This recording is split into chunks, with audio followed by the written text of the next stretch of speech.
నేను జపానికి వ్యతిరేకిని కాను.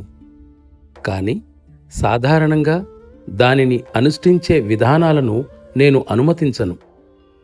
అసలు అర్థాన్ని గురించి ఏమాత్రం అవగాహన లేకుండా, సంకల్పాన్ని జోడించకుండా ఏవో కొన్ని పదాలను రామచిలుకలాగా పదే పదే వల్లించటం జపం కాదు.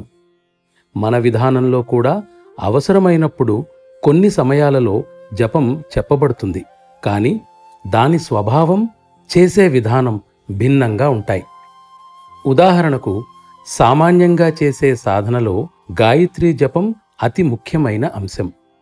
కొన్ని సందర్భాలలో ఇతర జపాలు ఉపదేశించబడినప్పటికీ అనేకులు దానిని అనుష్ఠిస్తారు.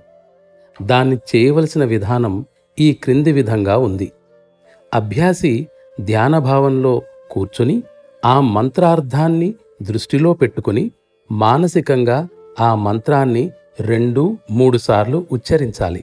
అప్పుడు అతడు దాని అర్థంపై ధ్యానించటం మొదలుపెట్టాలి.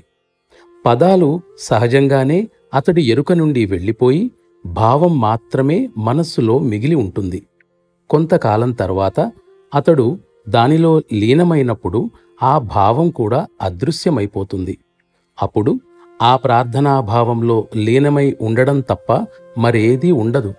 అదే సరైన పద్ధతి. ఈ పద్ధతిలో చేసే జపం అత్యున్నత విలువను కలిగి ఉంటుంది. అభ్యాసి యొక్క ఆధ్యాత్మిక పురోభివృద్ధికి అది అపారమైన సహాయకారి అవుతుంది.